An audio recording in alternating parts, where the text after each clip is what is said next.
Hello everyone, welcome back to my channel Stree dream. कैसे हैं आप सभी? उम्मीद करती हूँ आप सभी बहुत ही अच्छे होंगे, स्वस्थ होंगे, खुश होंगे एंड अपनी अपनी लाइफ में बहुत ही पॉजिटिविटी के साथ आगे बढ़ रहे होंगे। और जितना कुछ भी मैं बोल रही हूँ सारवी भी मेरे साथ रिपीट कर रही हैं, शायद आप लोग सुन भी पा रहे होंगे। वैसे आज मेरे दिन की शुरुआत काफ़ी ज़्यादा लेट हुई थी, लगभग 7 बजे हुई थी, क्योंकि रात में मैं लगभग 3 बजे के आसपास सोई थी। तो सुबह जब मेरी आँख खुली है तभी मैं उठी हूँ। सुबह उठने के बाद मैंने सबसे पहले बर्तन साफ़ किया है, गैस साफ़ किया है और अपना जो किचन का प्लेटफॉर्म है वो सब साफ़ किया है और दूध गर्म करके शार्वी के लिए निकाल दिया है और अपने लिए चाय रख दी है। और यहाँ पर साथ ही साथ मैं ब्रश कर रही थी।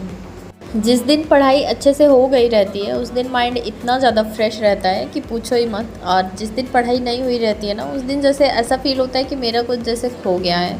वैसे अब मैं इस चीज़ को दूसरे टाइप में कन्वर्ट करूँगी कि जिस दिन मेरी पढ़ाई अच्छे से ना हो पाए सारवी की वजह से, तो वो टाइम मैं अच्छे से सारवी को दे पाऊँ। वैसे ज़रूरी नहीं है कि आप घर पे होते हैं, जब फैमिली में होते हैं तो सारा टाइम आप अपने बच्चे को ही देते हैं, क्योंकि मैं भी पीछे काफ़ी टाइम तक घर पे ही रही हूँ। तो ऐसा नहीं होता था कि सारा टाइम सारवी को ही जाता था, टाइम निकाल निकाल के अपने काम करने होते थे, इसी तरह से चलता था। तो कुछ मुझे बहुत ज़्यादा गिल्ट नहीं फील होता है, बट फिर भी यहाँ पर रहने में और घर पर रहने में डिफरेंस तो है ही। फ़िलहाल अभी सारवी सो ही रही थी तो मैंने सोचा सुबह भी मैं जब तक सारवी सो रही हैं पढ़ ही लेती हूँ। तो यहाँ पर मैं हिंदी पढ़ने बैठ गई थी। और कल मैंने आप लोगों के साथ शेयर किया था कि अनुज चतुर्वेदी चैनल पर टारगेट्स मिलने वाले हैं, तो वहाँ पर मिल गए थे। तो मैं साइंस तो कर ही रही थी, साथ ही साथ फिर मैंने और भी सब्जेक्ट्स पढ़ना स्टार्ट कर दिया है। वैसे किसी ने मुझसे पूछा था कि मैंने भी डीएलएड किया है, मुझे भी बस यही है कि मैं जल्दी से जॉब ले लूँ। मेरी हालत बहुत ख़राब है, शादी के बाद गुड़िया हो गई और जॉब भी नहीं लगी। मेरा सपना था कि शादी से पहले जॉब लग जाऊं, पर मेरी शादी जल्दी हो गई, डीएलएड बाद में कंप्लीट हुआ और फिर तुरंत गुड़िया हो गई। और इसलिए मैं सीटेट का भी पेपर नहीं दे पाई। और मैं राजस्थान से हूँ। प्लीज़ दीदी मुझे भी कुछ रास्ता बताओ, मैं आपका वीडियो रोज़ाना देखती हूँ, तो मुझे लगता है कि आप ही मेरे लिए कुछ रास्ता दिखा सकती हो। प्लीज़ हेल्प मी दीदी।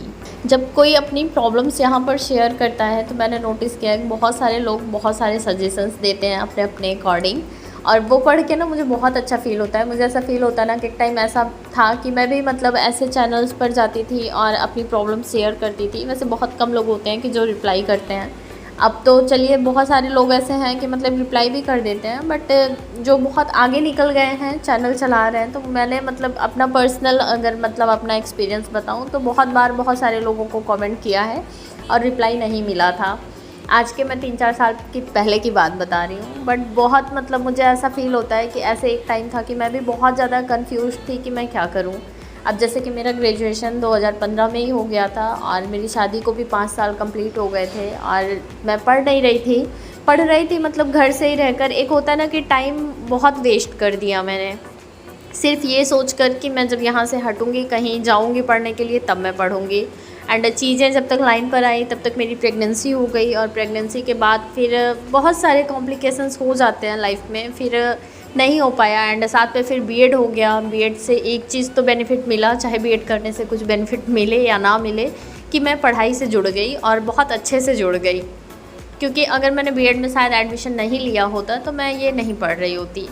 तो आप भी ये चीज़ें फ़ील कीजिए कि अगर आज आप पढ़ पा रही हैं तो क्यों पढ़ पा रही हैं, क्योंकि आपने डीएलएड किया है। आपका अगर सपना था शादी से पहले, हर लड़की का मुझे लगता है, जो भी पढ़ने लिखने में अच्छी लड़की होंगी, सबका सपना होता है कि शादी से पहले सेटल्ड हो जाएं, बट नहीं हो पाता है। कभी कभी अपने पेरेंट्स की वजह से भी नहीं हो पाता है। और अगर आप अब सोच रही हैं ना तो कोई बहुत बड़ी बात नहीं है। हाँ, पहले में अब में बहुत सारे डिफरेंसेस हैं, थोड़ा अब रास्ता कठिन ज़रूर है बट नामुमकिन नहीं है।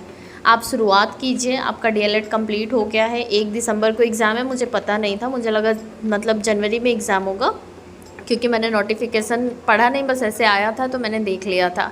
क्योंकि मेरा हो गया है तो मैं अभी जिस चीज़ पर फोकस कर रही हूँ मैं उसी पर फोकस कर रही हूँ। मैं अपना टाइम बहुत ज़्यादा सेव करने का ट्राई कर रही हूँ।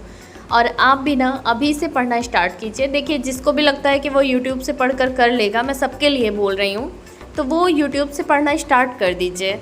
और जिसको भी लगता है कि नहीं हो पा रहा है, समझ नहीं आ रहा है कंटेंट, कहाँ से पढ़े कहाँ से नहीं पढ़े, तो जिस भी चैनल से, जिस भी एप्लीकेशन से आपको समझ में आ रहा है, XYZ कोई भी चैनल हो, तो आप बैच परचेज़ कर लीजिए। क्योंकि बार बार 1100 का फॉर्म अप्लाई करना और फिर आप पेपर देने जाते हैं तो उसमें भी पैसे लगते हैं और आपका टाइम भी जाता है। तो बहुत सारी चीज़ें होती हैं, तो वेस्ट करने से बेटर है कि आप एक बार परचेज़ कर लीजिए और खूब मन लगाकर पढ़ लीजिए कि आपका सीटेट एक बार में क्वालिफाई हो जाए। और मैं एक सजेशन साथ में ये भी दूंगी कि जब भी आप पढ़ना स्टार्ट कीजिए, अपने किसी भी जो भी आपका इंटरेस्टिंग सब्जेक्ट हो, सीडीपी से आप पढ़ना स्टार्ट कीजिए मेरे अकॉर्डिंग, क्योंकि सीडीपी थोड़ा इजी पड़ती है। आप लॉजिक लगाइए, अपने बच्चे पर अप्लीकेबल कीजिए, क्योंकि मैं भी जब सीडीपी पढ़ती थी तो पहले तो जब मैं पढ़ी फर्स्ट टाइम, क्योंकि कभी इस फील्ड से थी नहीं और कभी सोचा भी नहीं था कि टीचिंग फील्ड में जाऊँगी, तो मुझे पहले समझ ही नहीं आता था, बट मैं सारवी पे मतलब अप्लीकेबल कर करके क्वेश्चंस निकालती थी। तो आप जब करना स्टार्ट करेंगे ना, तो बहुत सारी चीज़ें आपको समझ में आने लग जाएंगी और धीरे धीरे इंटरेस्ट डेवलप कीजिए। और जब भी पढ़िएगा ना, तो ये सोचकर मत पढ़िएगा कि सिर्फ सीटेट का एग्ज़ाम देना है, आगे भी किसी एग्ज़ाम को टारगेट कीजिए और पढ़ाई फिर बीच में मत बंद कीजिएगा, क्योंकि बहुत प्रॉब्लम हो जाती है फिर से रीस्टार्ट करने में। और मैं भी देखिए धीरे धीरे ही जुड़ी थी, बट अब आज यहाँ तक आ गई हूँ और पता नहीं मुझे मेरा ये सफ़र कब तक चलेगा, बट धीरे धीरे ही चीज़ें होती हैं। ना करने से बेटर है कि कुछ करते रहिए।